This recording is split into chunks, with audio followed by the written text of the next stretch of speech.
Welcome to the What Is She Even Reading podcast. I'm Claire, and I love to read. I'm Jeremy, and I don't. Join us each week as we read through some of today's most popular books as Jeremy discovers what is she even reading. Hello, and welcome back to What Is She Even Reading? I'm Claire. I'm Jeremy. And we're back with our brand new book, ACOTAR, or A Court of Thorns and Roses. Woo! Hooray! So, a couple of notes at the beginning. One, this is our start of the read-through of all of Sarah J. Maas's books, right? Mm-hmm. So, we decided to start with ACOTAR just because I personally think that it's the easiest book to get into / series. But if you want a whole reading guide, I'm going to put the link in the show notes for you to sign up. I have a reading guide that you can download if you want to make it easier on yourself. Second, there are no spoilers for any other books. This is just for chapters 1 through 15. So, no worries there. And number 3, I have read this book, but Jeremy has also read this book. Wah, wah, wah. So, not true initial reactions, but you've only read this book in a couple of chapters of the next book. And then, but again, no spoilers. Just might not be quite as... Do you think you're going to bring back those initial reactions you had when you read it for the first time? Maybe. Okay. I don't know. It was a while ago. Yeah, maybe you've just forgotten it all. I mean, I remember generally what happens in the story, but not details of her day-to-day. Okay. Shall we get into it? Yeah. Chapter 1. Chapter 1. She's just in the woods. I wrote, in the snowy woods. Okay, Katniss, right? She's got her bow and arrow. Mm-hmm. She's out there hunting for her family. Yeah. We don't know her name yet. That doesn't come until chapter 2. Yeah, we do not know her name. So we do not know her name. But she's hunting and she's thinking about, because this is in what, first person? Mm-hmm. She's thinking about something about the fairies, and that they've talked about strange folk have been in the woods lately. So she's a little worried about that. But they're basically starving to death. She's thinking about her family that she has to feed. Yep. And her sisters and her father. Really, what's funny to me is she's imagining...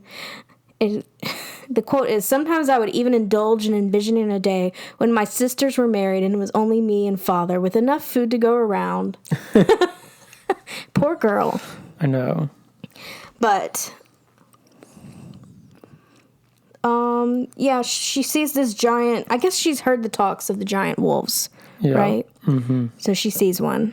She's strange creatures or whatever. Yeah. So she sees... First off, she finds a doe. And she's like, wow, food for a week. Thank goodness. But then she sees a giant wolf. Yep. Who is also trying to kill the doe. Mm-hmm. And personally, do you think she knew it was a fairy? I don't know. I mean, she at least thought that it could be. I think she convinced herself that it wasn't so that she could kill it. Personally. That's my personal opinion. Yeah. But I don't know, because she kind of went back and forth. Is it not? I don't know. Oh, let me shoot it with this ash arrow wood that we have. Just in case. I gotta get the ash arrow that kills them. Yeah, that's apparently the only thing that will kill them.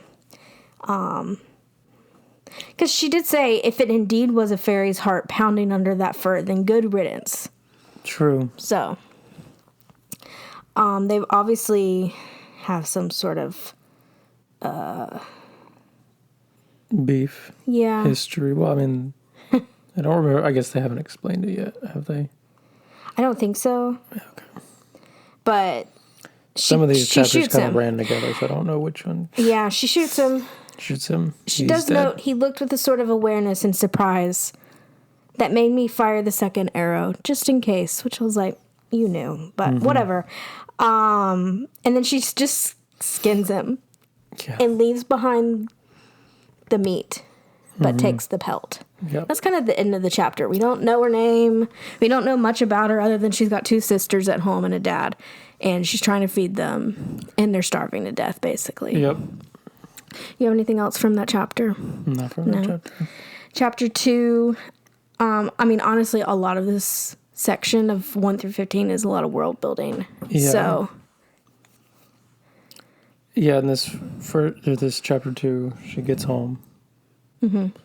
And I may be jumping around slightly, but my big, this chapter summed up for me was basically her sisters, mainly Nesta, because she's got 2, Nesta and Elaine, right, are entitled brats, and her father is a lazy bum. But the thing is, she's the youngest. Yeah, she's the youngest. So surprising. Out there, hunting the food, going to town. It's usually the older sister who has to do it. Yeah, but they're useless. Yeah, Nesta, I think, is the oldest. Yes. Because I think Elaine acts like the youngest. Yeah, Elaine acts like the youngest. And Nesta, just doesn't know. Yeah. But Nesta kind of acts like the middle child. The forgotten, surly one. Yeah. But. And then her dad's just a lazy bum. Yeah, he has a bum. Oh, he's got a bum knee. Well, he did some sort of betting or something, and he lost. They came and, took their money and... yeah, they used to be rich. Yes. And then he lost all their money. And then someone came and, broke his leg or something. Yeah. But we've learned...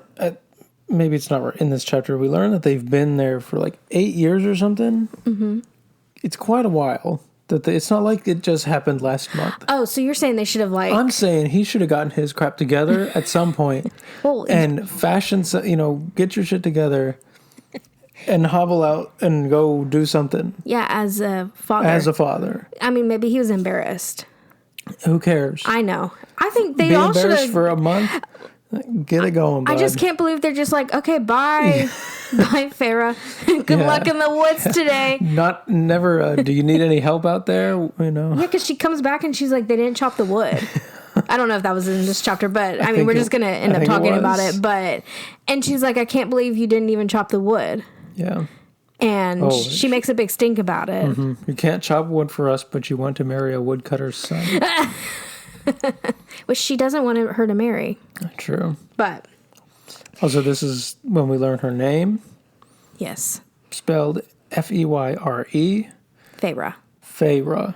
And she provides a pronunciation guide. For this name and this name alone. And I wish that is something that more books would do. I think it'd be nice to have one at the beginning of the book. Yeah, just... Not even necessarily in the story. Yeah. Or you like one in the story? Well, in the story is fine, but I do like the idea of in the book. But also, you don't want to put it at the beginning of the book because that might spoil some characters. I guess. Yeah, that's true. Well, I will say, yes, it does have a pronunciation guide or a pronunciation for this name, but that did not keep me from the first time I read this from pronouncing her name Fairy the entire time, going, wow, I can't believe she wrote a book about fairies and then they named the main character Fairy. I mean, but honestly, it's very close. I did mispronounce a lot of these names, and I should go listen to the audiobooks because I feel like those are probably how you should pronounce it. So we'll go ahead and apologize in advance. Mainly me, because I cannot pronounce. I struggle with pronouncing. See? Can't even pronouncing words correctly in general. Right? Mm-hmm. Yeah. He's just grinning at me yes. Because you kept pronouncing it wrong. But I will say Farah because I do know it's Farah now, not Fairy. Yeah. But yeah, she comes back with all these pelts and the wood, or not the wood, the meat. The meat, and they're like, "Oh, I would love a new cloak. I need some new shoes." And Farah's shoes are falling apart, and theirs is all clean and tidy. Yeah. Which I'd be like, no, this is my money. Yeah. But she's nice, than me. She is.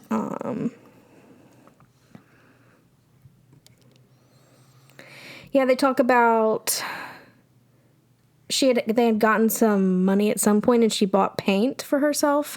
I think. Oh, and was like painting all over their house, basically. Which just like randomly. Kind of weird, if you think about it. Just little like painted flowers everywhere on the walls, on the cabinets, on the counter. Yeah, she painted a dresser. Elaine's drawer had violets and roses. Nesta's had a crackling flame. And then hers was the night sky with yellow stars.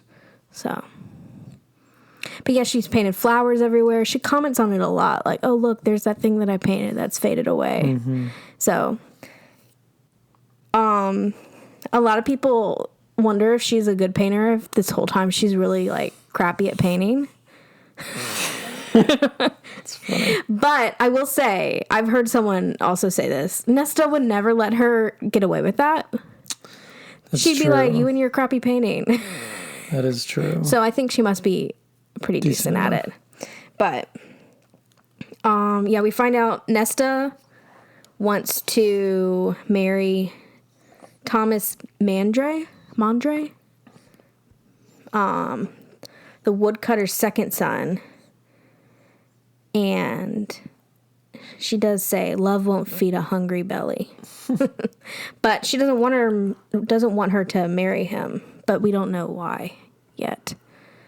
But her father kind of sits her down and is like, let her imagine a better life, a better world, Feyre. Stop being such a hater. Right? Yeah. That's pretty much the end of that chapter. You just kind of meet her family. Yeah, I guess one more thing, one weird thing. The bed that she sleeps in with her sisters was the bed that they'd been born in. Oh, yeah. And the bed in which her mother had died. Well, I just thought that was weird. When you're poor, you're poor. I suppose, but they were rich. They didn't have a birth in bed somewhere. I guess, I feel like that's not what they just gave birth in the bed. I think. I don't know. Really, I'm going, they didn't get rid of the bed that she died in? That was like the one thing that they had kept from their old life or something. It was like an iron bed frame or something. Chapter 3, they are going into town. But Nesta did wake up and go and chop the wood. Though she notes it's probably because she knew I'd be selling the hides today and she wants some money. So, we learn about the children of the blessed. Children of the blessed. Yeah. They seemed kind of culty to me. Yeah, fanatic fools who still worship the high fae. So, yeah. Also called a fairy-loving hooer.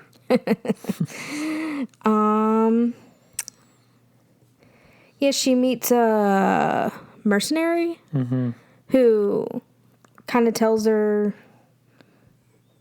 What does she tell her?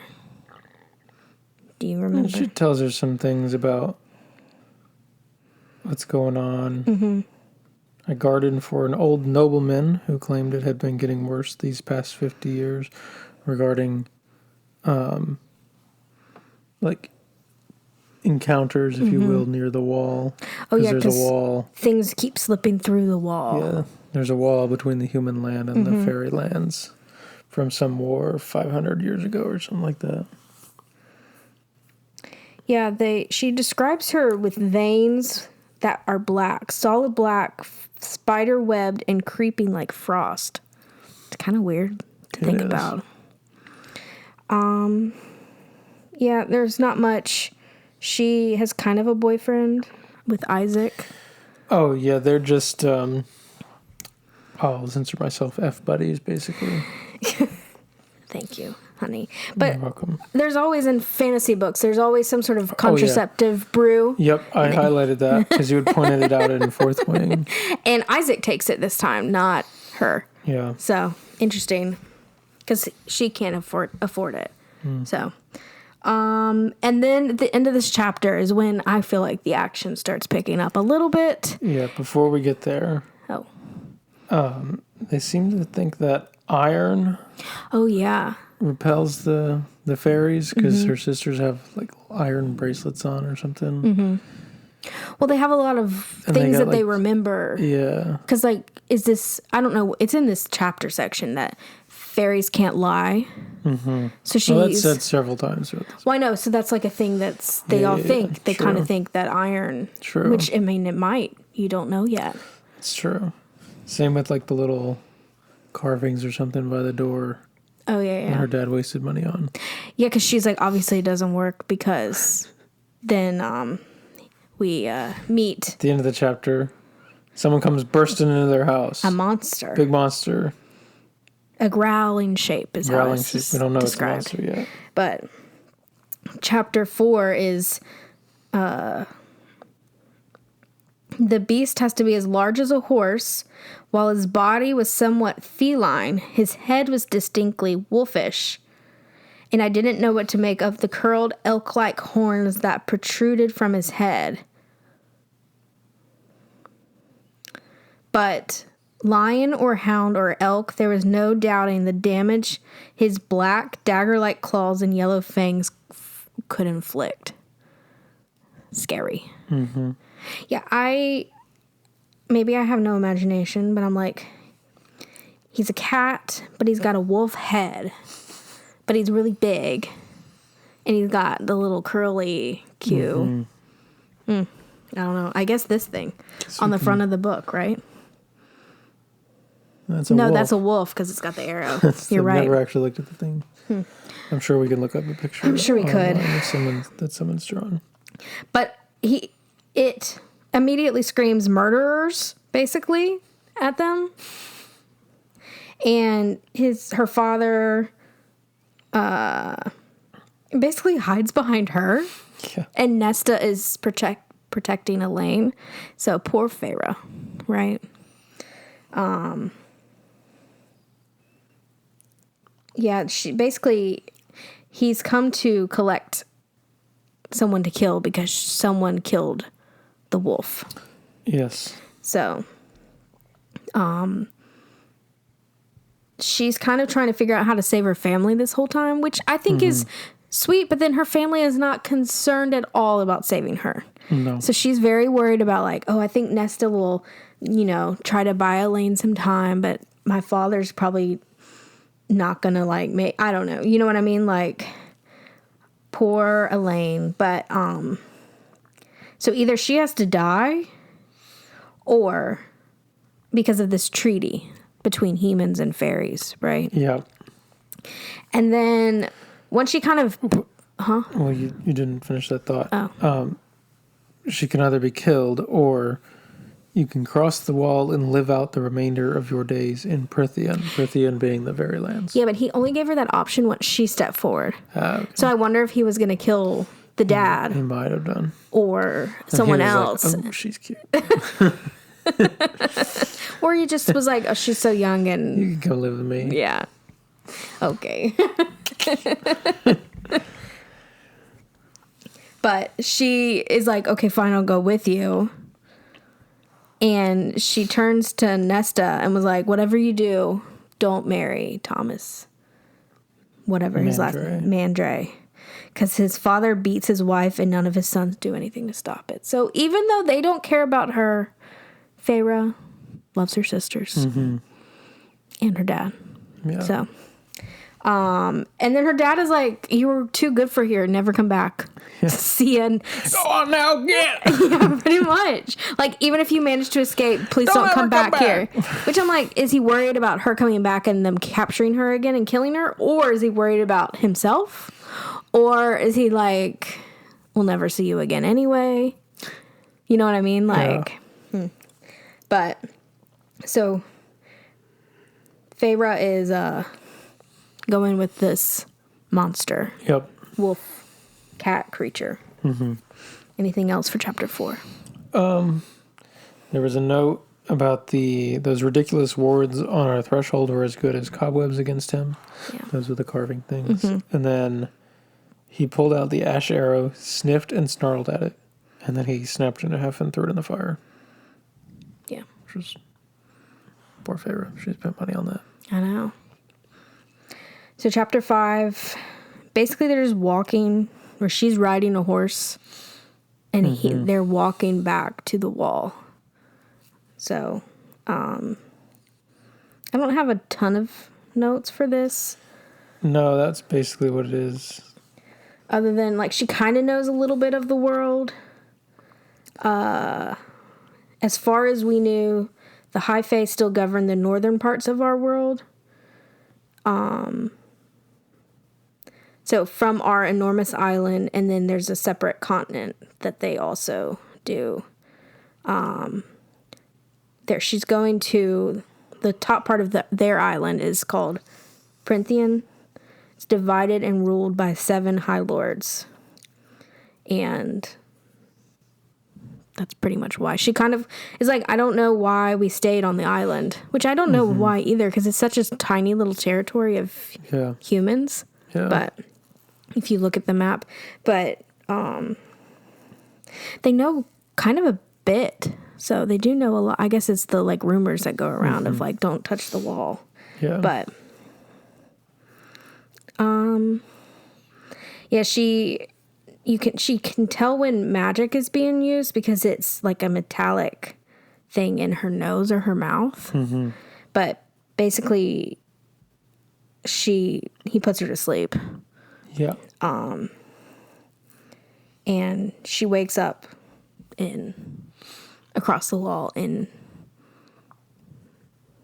feel like at the house, right? Or like coming up to the gate to it or something. So, is that it for chapter 5? Yeah. Yeah. Chapter 6. They're there. Yeah, she's at the estate. It's springtime. Veiled in roses and ivy. Basically, it sounds beautiful. Yep. But she gets to, like, the main house. She describes a lot of the flowers, I guess, because of her sister. Yeah, and she notes this faint stench of metal tickled my nostrils. So I guess because of the spring weather.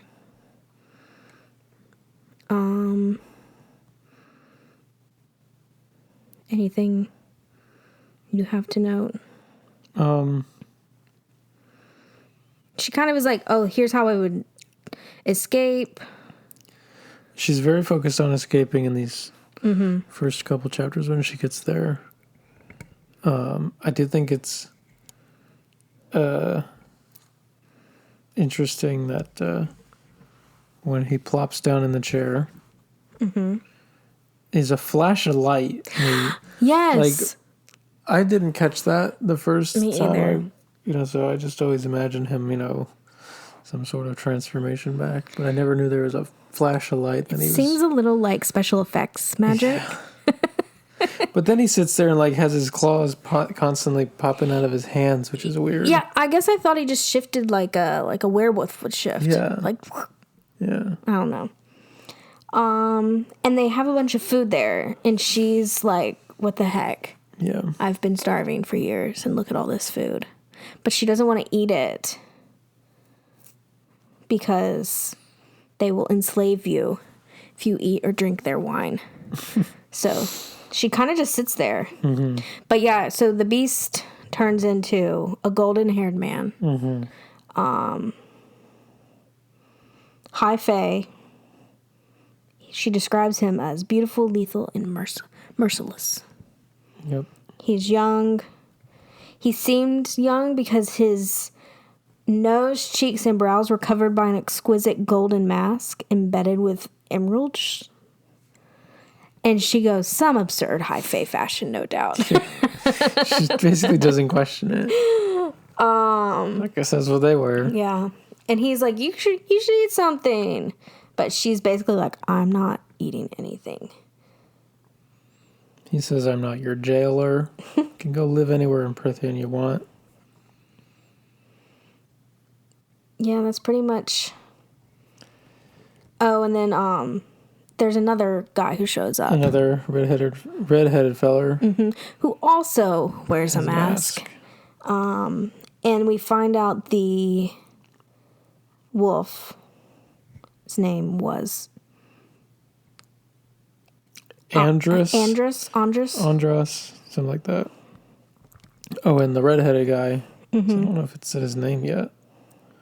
Yeah, but we know who it is. Okay.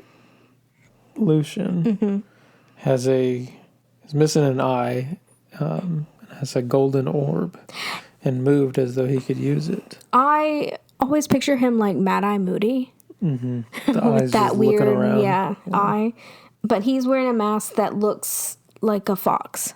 Mm-hmm.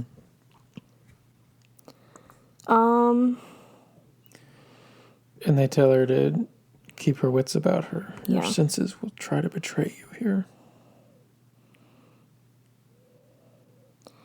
Yeah, that's pretty much like, I can't believe you killed my friend. He's kind of mad at her, Lucian.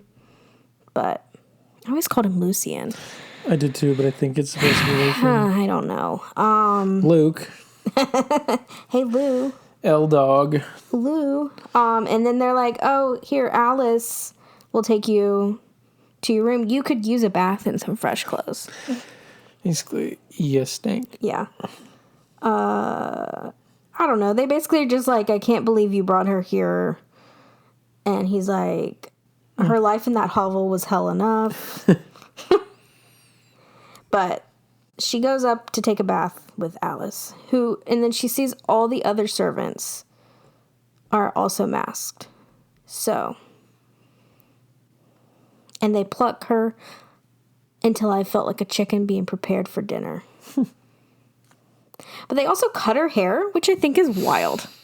But maybe she just had like straggly hair. Just matted. Yeah, that's true. Dead ends, or I can't imagine she had great hair care in her hovel. True. Yeah, she's got a really great room. Basically, she's mad that she's there. She doesn't like the clothes that Alice brought, right? Oh, yeah, she doesn't want to wear the dress. Yeah, and she, like, wants her old clothes, and Alice basically is like, fine. And she goes and gets it, and it's, like, falling apart. And she's like, it fell apart when they put water on it. You want this? And she's like, fine, no. But she's mad. They get her some pants, though. Yeah. Because she wants the pants so she can escape. And Alice is kind of like, keep your mouth shut, your ears open, keep your wits about you, which I think you said. Some people are going to be mad about Andros, however you say his name, but like he knew what he was going to face, so some people won't blame you. But then she says, though, if you want to mess with Lucian, you could, he could do with someone snapping at him if you have the courage for it. So, pretty much it. She goes back to the dining room to eat, I guess, again. Mm-hmm. Right? Yeah. This is chapter 7. Yeah. Did you have anything else from chapter 6? No.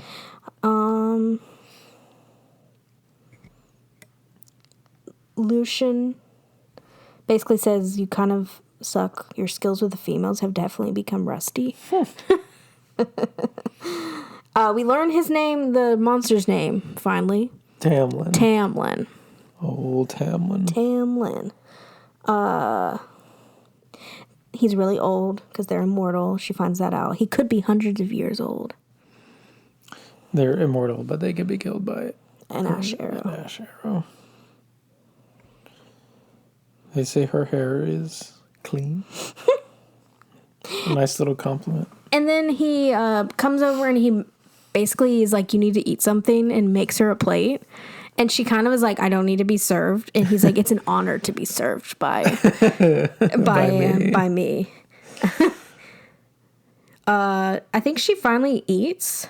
Yeah, she does. Because the whole fairies can't lie thing. Or at least... Yeah, like she's like, oh, well, I have to trust because they're not. Yeah. They're saying that they can't lie. She's like, what do you plan to do with me now that I'm here? Girl, you've been there for less than 24 hours. He probably doesn't even know yet, right? Yeah. But he's kind of like, what you do with your life isn't my problem. Yeah. You do you. She wants to go. She's like, my family's starving.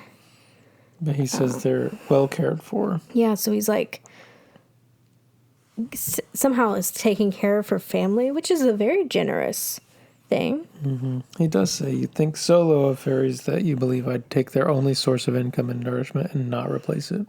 Yeah. Anything else from that?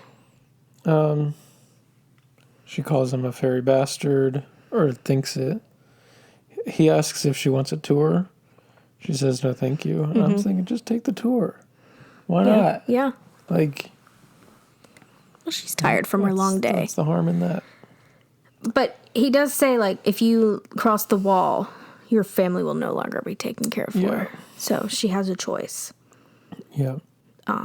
We learn that there is a sickness across Prithian that has been almost 50 years now. Yeah. 50 years, just like the mercenary lady was saying. Yeah. Dun, dun, dun. It's some sort of blight spreading slowly and made magic act strangely. And the masks are trapped on their face. Yes. 49 years ago. Yeah, how terrible. Yeah. Can you imagine? Seems like it could be not fun. Yeah. And that's kind of the end of the chapter, isn't it? Yeah.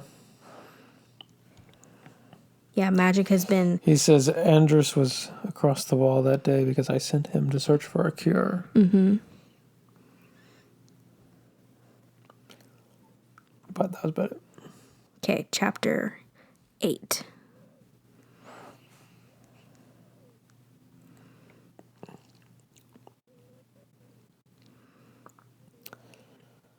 I'm sorry, I'm trying to get my bearings. I didn't highlight much in this. Oh, she's in the gardens. Oh, yeah, she goes outside. Mm-hmm. And she hears something, or like she's walking around the house first, noting how empty it is, basically. Mm-hmm. Then she goes outside, walks around the gardens, thinks she hears something, like someone near her. Yeah, 2 pairs of light, quick feet. Yeah, but she doesn't see anyone. And she has like a prickling sensation. Mm-hmm. But when she turns, they're gone. Well, no, wait, she sees them. The shimmering in the corner of my eye grew larger, separating into 2 small figures no taller than my waist. Oh. That's that. And then Alice calls for her lunch, and the things disappeared. So she steals a knife from her dinner. She thinks she's so clever. Yeah, they're pretty much, she's just eating. They're trying to get to know her a little bit. Like, oh, Faber likes to hunt. She's like, I don't like to hunt. I hunted out of necessity. Yeah. We learned that she's 19. Mm-hmm. What a baby. Lucian seems very mad, basically, that she killed his friend. More than Tamlin, honestly. Yeah. But... And then they say they're talking about fairies, and Tamlin's like, "Didn't your mother tell you anything about us?" And she's like, "No."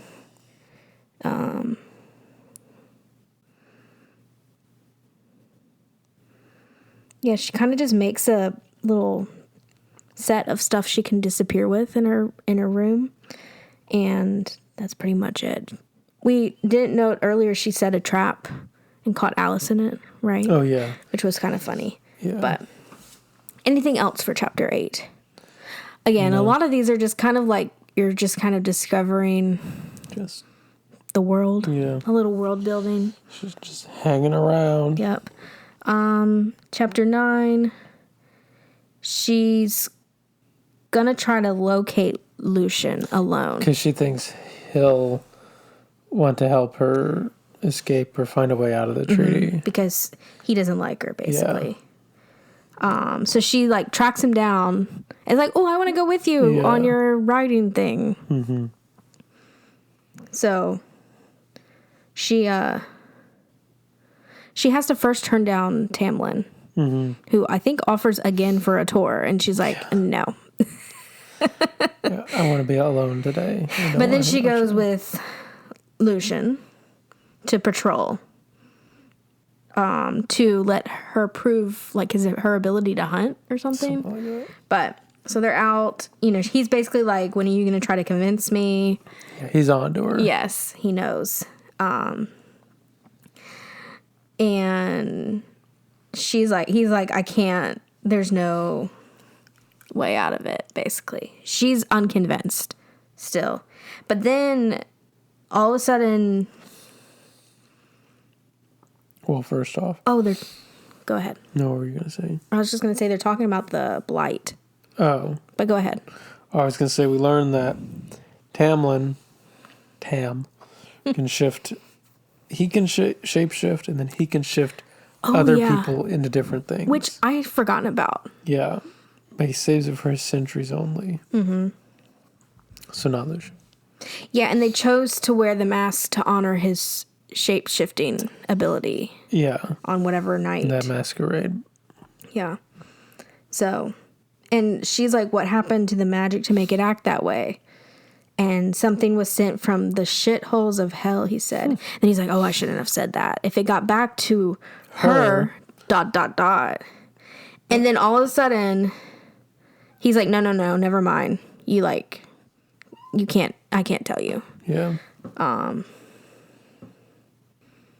So the big question there is, who is her? Yeah. So, but she again emphasizes that Prythian is ruled by 7 High Lords. And then she's like, perhaps this she was whoever governed this territory that they're in. If not a High Lord, then a High Lady, if that was even possible. Feyre also asks Lucian about, are there any fairies who will actually answer any questions if you trap them? Maybe they know how to free me from the treaty's terms. And he's like, oh yeah, the Suriel, but they're old and wicked and not worth the danger of going out to find them. So I always thought, because we meet a Suriel in this section, I thought it was one. But this implies that there's more than one? Or are they just they? Like they're just like a being? I don't know. It seems like there's a one. And it seems like a type. Yeah. I want to use the word species, but you know. Because if you were indeed stupid enough to seek one out, that implies that there's more than one. I always thought there was only one. Yeah, if there's only one, they'd say if you're seeking him out or seeking her out. Yeah. Seeking it. Yeah. Yeah, so she's like, keeping that in mind. But then all of a sudden he's like, put your bow down. Put your bow down. And look straight ahead. Mm-hmm. And he tells her not to react. No matter what you feel or see, don't react. Don't look. Just stare straight ahead. And she's like, what's going on? Like, everyone's very, like, he's pale. The horse's ears are flat. And then she's like, and then I felt it. And that's the end of the chapter. Bum, bum, bum. You have any more notes from chapter 9? No. Okay, chapter 10, because we got to keep going, right? My blood froze as a creeping, leeching cold lurched by. Ooh. She keeps seeing this vague shimmering in the corner of her eye. Mm-hmm. The whole this whole couple chapters, which I guess is just the magic. Yeah. But it's like a cold thing that is basically like, I'll grind your bones between my claws, right? Yeah. And it keeps wanting her to look at it. Mm-hmm. Look at me. Look at me. Why can't he just stand in front of her? Yeah, right? That would be like the better plan for that creature's. She tries to think of like happy things, basically. Mm-hmm. It's still saying, look at me. She resists. And it's a creature that should not be in our lands, because it finally leaves. Yeah. And I call it the bog, but I know it's probably the bogey. I said bog. Bogey. You can't hunt it, and you can't kill it, even with her beloved ash arrows. Oh, no. I know. And you can't look at it because when you acknowledge it, that's when it becomes real, and then it can kill you. I guess that's why it can't just walk in front of you. Yeah. Because you could be staring like past it or whatever. Yeah. So they survived, thank goodness, right? We'll have to look up to see if it's the bogey voice or whatever, because I don't know how to say it. Lucian quips that he's glad that she didn't get killed by it, because cleaning up that mess would have ruined the rest of my day. Classic. And then she's like, did you fight in the war since you're so old? He's like, I'm not that old. He offers to teach her how to wield a blade. Mm-hmm. I think seriously? Mm-hmm. Or was it sarcastically? I don't know. I figured it was seriously. That's pretty much it. They just go back. Yeah, they go back for dinner. And they tell Tamlin that it's there. Mm-hmm. And of course he goes off to hunt it. Yeah, because apparently while no one else can hunt it. Tam can. Yeah, he can. Which I was like, why would you say no one can kill it? Then some people can kill it, but you have to be really powerful. You have to be Tam. Yeah. Yeah, he bends the fork in his hand when he finds out that it was on their land, like bends it backwards or something. Yeah, basically. Oh yeah, you said it couldn't be killed, that you can't face it. Tam can. You're right. That's what Tam can. Tam can. Yeah, that's pretty much it. She sharpens the knife in her room on a stone that she'd taken from the garden, and she's waiting up for Tamlin to see if he returns, which is kind of sweet. Mm-hmm. And then she sees outside the window something moving in the garden, and she's like, "Oh, Tamlin's back!" But no, it's not Tamlin. No, it's her father. Bum bum bum. Yeah. And that's the end of the chapter. Chapter 11, she basically just runs. Daddy's here to save me. Yeah, and she's like... This lazy bum hasn't gotten off his ass in 8 years, but he came all the way up here to save me. She's so happy. Yeah, she is. And she grabs her stuff. She's like, I wish I had gotten some food, but oh well, I'll just take my stuff. My father had come to save me. And, yeah, my crippled, broken father had come. And so she's running out there after him. And then she's almost at the gate. And then Tamlin grabs her. Going somewhere? And he's like, that's not your father. Because then it, like, shifts into a thing of arrows. And then it shifts into her sisters. And, like, so basically, what is the creature called? A puka. Yeah. So it's kind of trying to trick her to drag her out to the woods to probably eat her. Mm-hmm. She really does need to keep her wits about her. Yeah. That's what he says. Yeah. Weren't you warned to keep your wits about you, that your human senses would betray you? She's been here 2 days. Yeah. And then she's like, I want to go home. And he's like, you want to go home to what? Your miserable human existence? Like, I don't know. And she says the whole thing about the vow she made to her mom. Oh, yeah. What a crappy vow for your youngest baby. For your 11-year-old daughter. Why not? You're like what I would assume is 15-year-old oldest. Yeah. I mean, that's still kind of it's a hard life to live for the oldest, but 11 is just a baby. Yeah. But he basically is like, give yourself, like, you can't go back. Yeah. So you're breaking it. Well, he says you're fulfilling it. Yeah, you're not breaking your vow. Yeah. You're fulfilling it because they are taken care of. Yeah. So which is kind of a sweet way of him putting it.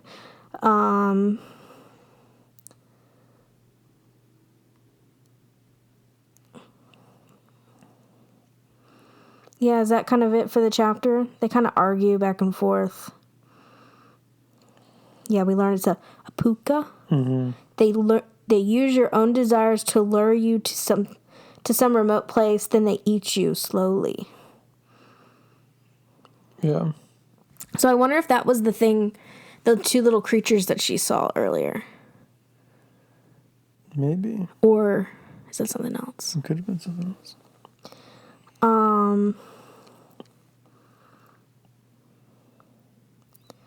Yeah, she basically is like, okay, I guess if I'm going to stay here, I'm going to stay here.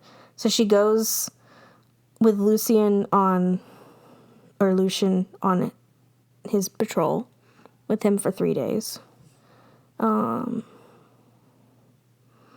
She doesn't kill the deer that she sees, but she's like, oh, he's fat, healthy, and content. So she's like, and I have food on my table, so I don't really have to hunt anymore, and I don't really enjoy hunting. Mm-hmm.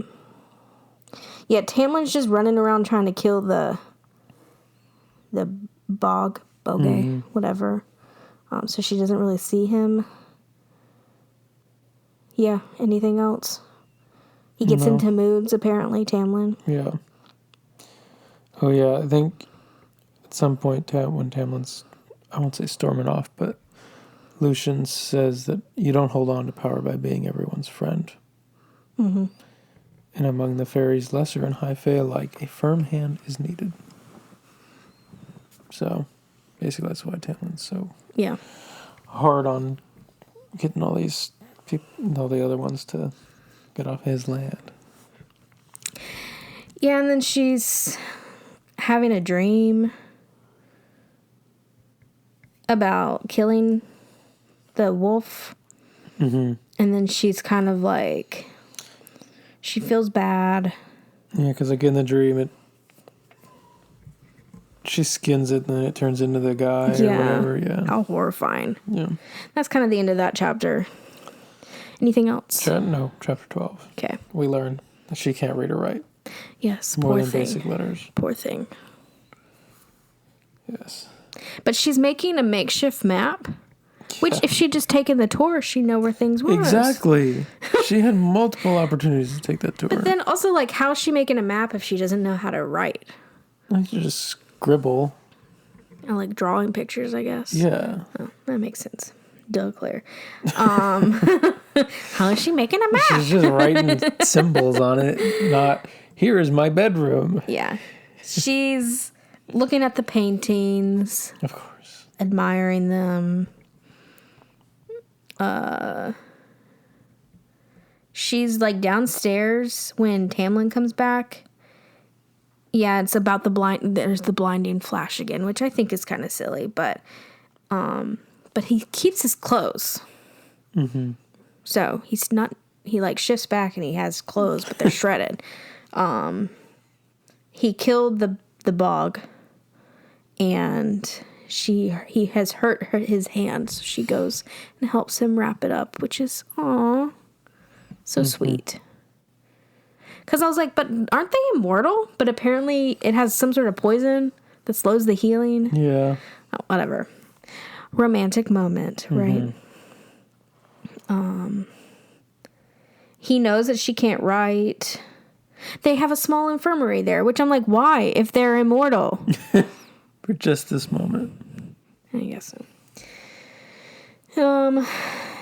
Yeah, that's kind of, they're kind of having their moment in the infirmary. He knows that she stole a knife. Mm-hmm. This is regardless of the treaty. If you want to stand a chance at escaping my kind, you'll need to think more creatively than stealing dinner knives. Yeah. Which is funny. And yeah, this is when we learn that she hates hunting. Mm-hmm. Oh. I was ahead. Yeah, it's fine. Later on, she's kind of wandering around, and she wanders up on Lucian and Tamlin talking, and she like hides to listen to them, which I'm like, I feel like they would know. Yeah. But she doesn't, or they don't know. I don't know. But basically, they're arguing about what he should be doing, and he's like, I don't want to do it, Tamlin. I won't be that person. So. And then she, like, somehow hits her arm or something. Amateur spy. Oh, yeah. Lucian is trying to set them up. Because he's like, oh, I'm unavailable for a ride, but Tamlin's available. He'll go with you. And she's like, I don't want to go with him. Yeah. Oh, I think this is when she says, I don't want to go for a hunt. Yeah. Yeah, I got ahead. Oh, yeah, and the knife. And she's asked to be taken to the study. Mm-hmm. So she can, what we learn is to write her family and warn them. Yes. And that leads into chapter 13. Basically, it's been a week. She's been there for a week, so we have this timeline. She wants to warn them about the sickness sweeping across Prythian that might someday soon cross the wall. So I guess she's trying to learn how to read so she can write, but she's struggling, right? But she's trying, and then she goes back to look at some sort of mural, and it's the story of Prythian, which it began with the cauldron. Yeah, because they keep talking like cauldron save us or cauldron help me. And it like dumping onto the earth, and the map is it has a map, and it's the whole land, not just like where they are. So I kind of keep forgetting that they have a whole nother continent of like other people, not just like their little this island doesn't just exist in the middle of nowhere, basically. It like shows the war, blah blah blah, and then there's another map where like she feels like they just kind of like, oh yeah, and here's the human land. They couldn't bother to render the correct thing about the humans. Pretty much kind of it. Just kind of describes the war. You have anything to note? Before that, she talked about after poverty struck and my elder sisters, who could read and write, deemed the village school beneath us. They didn't bother to teach her. Yeah. It was like... What brats? Yeah. Again, they had 8 years. You couldn't have had, once in, 30 minutes every day. Yeah. Teach Farrah to read and write. Yeah, because they weren't doing anything else. Yeah. We learned that there's 6 other courts of Prythian. Prythian. There's no N. Oh. See? Mispronouncing things. What is it? Prythian. Prythian. I like Prythian. Prythian. Mm-hmm. Autumn, summer, winter, and then spring. And then dawn, day, and then night court. And she notes in the center of the land, as if there were a core around which everything else had spread, or perhaps the place where the cauldron's liquid had first touched, was a small snowy mountain range. Mm-hmm. So, just a note. Just a note. But she notes that this was not a mural for human eyes. Nope. She goes back to her books. Tamlin offers to help teach her. Mm-hmm. And she basically is like, absolutely not. Yeah. Get out of here. But he's nice and says, why should I mock you for a shortcoming that isn't your fault? Yeah, and she's like, a shortcoming. Like, girl, you should just take the help. Yeah. But, Ferris might not be able to lie, but they could certainly withhold information. Yes. Basically, she's having a hard time. She doesn't want his help, and she leaves, and then she comes back and her stuff is gone. She's kind of nervous that he's going to know that she's trying to warn her family. Mm-hmm. But she just kind of keeps going. Yeah. Oh, and then she goes to Lucian's bedroom. Yeah. She says it's like being in an autumn wood. Yeah. Might be useful information for later, or pertinent, you know. Oh, and she asked how to trap a Suriel. It's like, but if you were a Suriel, how exactly would I trap you? And he tells her. Yeah. But he basically is like, I wouldn't do it, but if you're insane enough, go for it. Yeah. So she goes out, chapter 14, to capture this Suriel.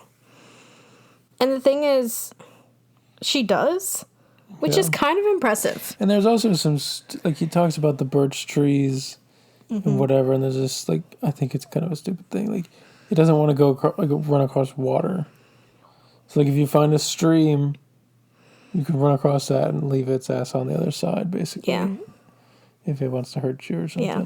It's like, Because he's stupid. like, if you are going to hunt that, I'll be out in the West woods too, so scream if you need me or whatever. Which is kind of sweet. But she manages to capture the Suriel.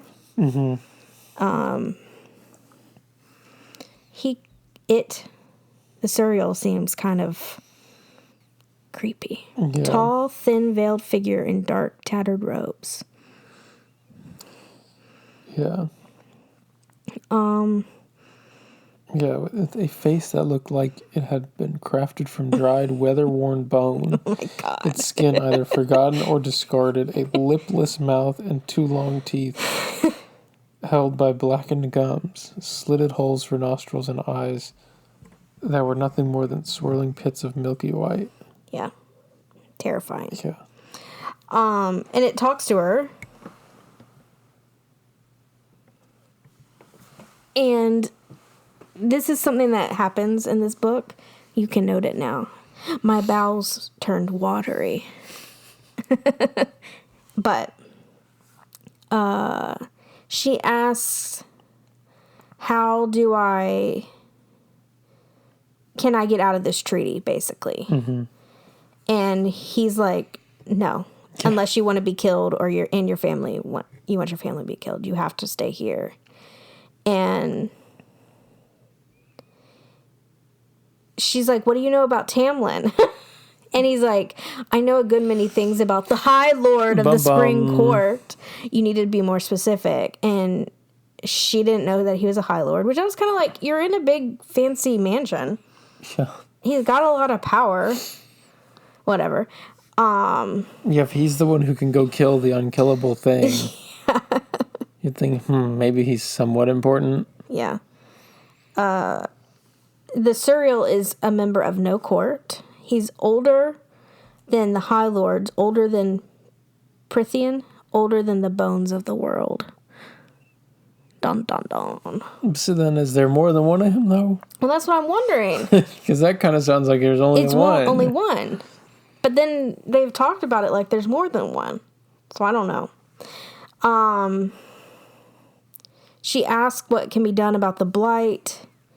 And he says, stay with the High Lord. That's all you can do. You will be safe. Do not interfere. Do not go looking for answers after today, or you will be devoured by the shadow over Prithian. He will shield you from it. So stay close to him, and all will be righted. So she asks, like, where did the blight come from? And we learn about Hybern, a wicked, powerful king from across the sea. Because their territory isn't divided into courts. He's just kind of the king of the whole thing. And humans don't exist there. Yep. He's unhappy with the treaty of the other rulings of the High Fae of the world that they made with the humans. So, because he had to let go of his slaves. So 100 years ago, he dispatched his most trusted and loyal commanders, and blah, blah, blah. He sent something over here, and they infiltrated the various High Fae courts and kingdoms and empires around the world for 50 years.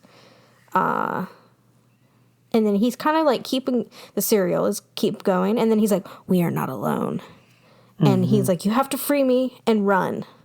Like, stay with the High Lord and live to see everything righted. And then we find out the Naga. We've met 3 creatures now.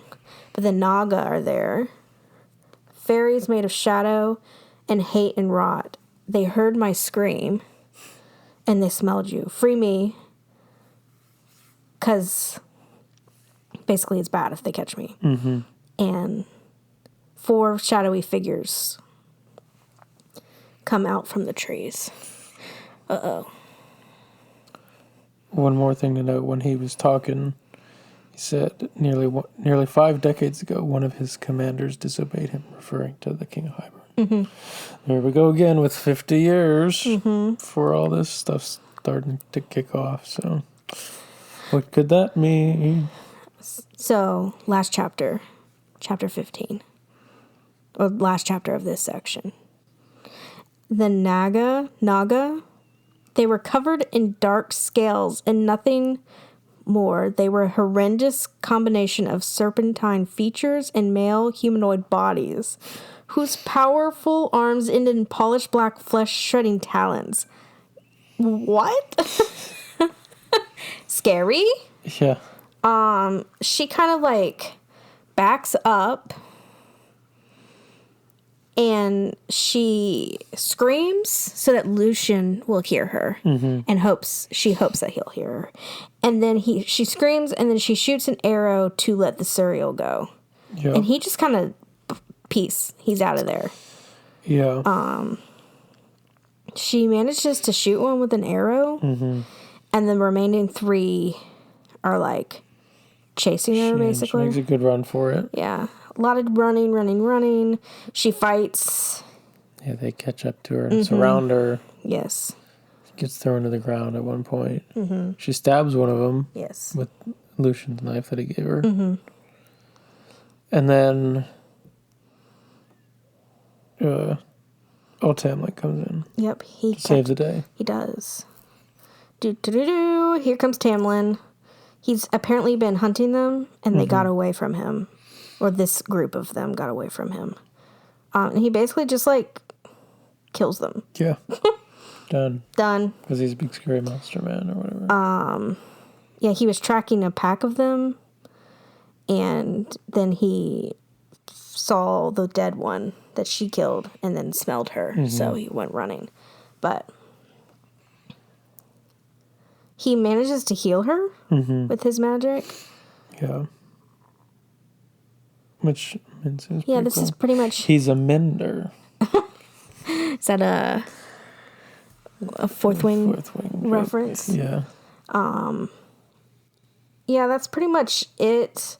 They kind of just go back, and she's like, I'm not going to ask anything more about them, because I didn't detect a trace of triumph in him, but rather a deep, unending sort of shame and defeat. Probably and because all these monsters basically are on his land and they shouldn't be there. Yeah, he keeps trying to kill them. He's not a good enough High Lord to keep them off. They don't respect him. Yeah, I guess not. Yeah. But that's the end of this section. Yeah. So what do you think? Well, one thing I also noted. Oh, sorry. On the days that I'm called away to deal with trouble, stay close to the house. Yes. It's a little thing for... Yeah, he's like, oh yeah, you can wander, but stay close to the house. Yeah. But maybe just keep that to when I'm, Yeah. Here. Yeah. But where was Lucian? I don't... You think he set her up? No. To die? I don't think so. Maybe he did. So, initial thoughts. I mean, I know you've read this before, but... So, I mean, this first handful of chapters, there's not too many good, like, funny things. I will say, this book, at least so far, is written so differently from Fourth Wing and Iron Flame that there's fewer things to pick on that are just silly. Yeah. Or like, why the hell are they doing that kind of a thing? Yeah. The world building's definitely better. Yeah. So. I think the more information we learn, the more you'll get into it. Yeah. But nothing like...